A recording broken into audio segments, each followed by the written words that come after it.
తాతగారు కొడుకుగా ఇప్పుడు బాగుంటది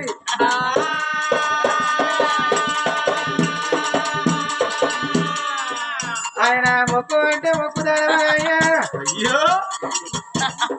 అయ్యో అయితే పనులు కొనుక్కునే కదా ఫైటింగ్ లేదు నీ దగ్గర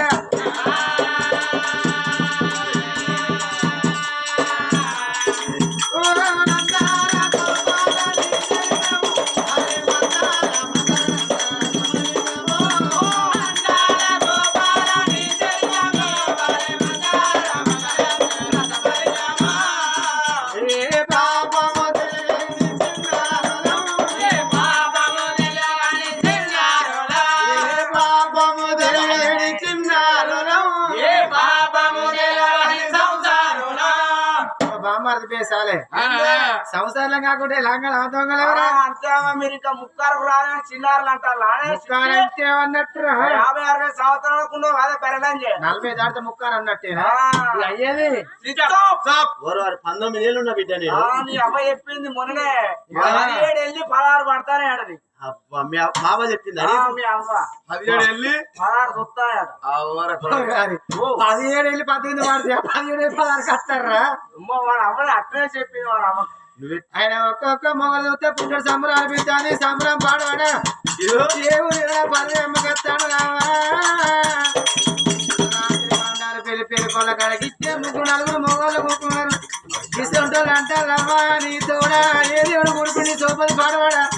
నీకు తాతగా వల్ల తెలియాల్సిందని ఎమ్మడేశ్వడు ఎవరు కావాలన్నా పదవి అప్పుడు అట్టగా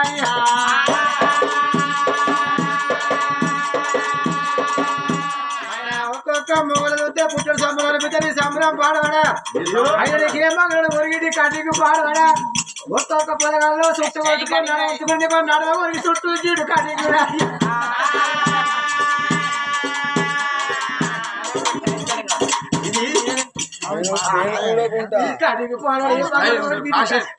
ఫ్యాషన్ ఇది కంపౌండ్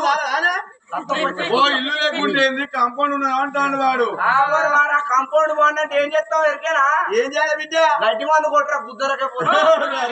అది నీ అంగనే కొడతారు పన్నాగరు నీ మాటలు పట్టుకుని అద్దరు ఏ పండురా పాడవాడా పోగా చేపల కండుడే అద్దరే ముండ కొడుకు అంటే మందులో కాడికి బాగా పట్టినా 2 ఎకరాలు 3 వాటి తోట పెట్టినావు ఇక తెల్లందాకా కథ పోయాచి పొద్దాక మందు కొట్టమంటే 3000 మందు 7000 తైవానపం పడిగిచ్చిన మంది పంపు కొంటవేడు మందులు కొంటవేడు మందులు కలిపిండి బాయిగాడే అంటే తీసుకుంటోళ్ళు బాయిగాడ వేల పంపు 7000 పంపు 3000 మంది వాళ్ళు ఎత్తుకపోయాడు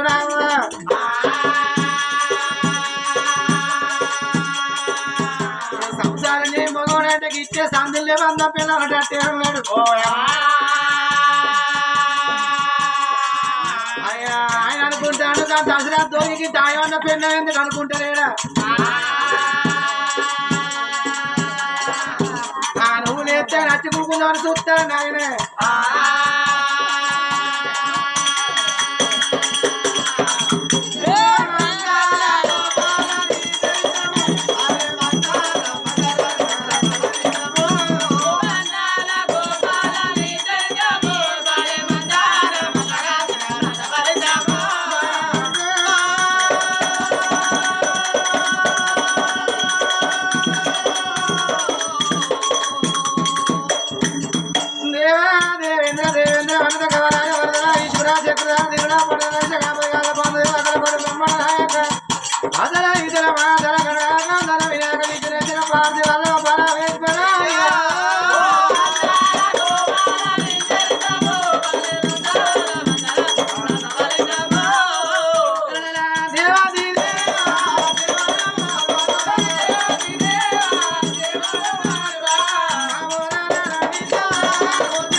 ఏమంటాను పార్వతి వల్ల మనమోనమో పరమేశ్వరీశ్వర నమోనమో అన్న అసలు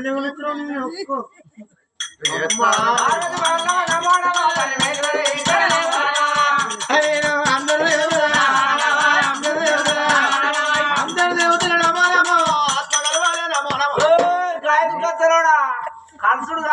అలసుడు ఆను అయితే బాగా తోటలు బాగా పొద్దుగాలు ఉండి 4 రోజులు కలిసిరా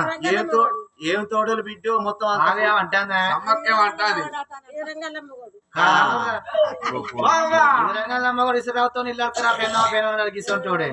నీలాగా తెలిసిందా నా పెన్న సంగతి ఏ నీది ఎప్పుడో తెలిసింది వాళ్ళకు ఊళ్ళోకి రావడం తెలిసింది విశ్వలక్ష్మి విశ్వలక్ష్మి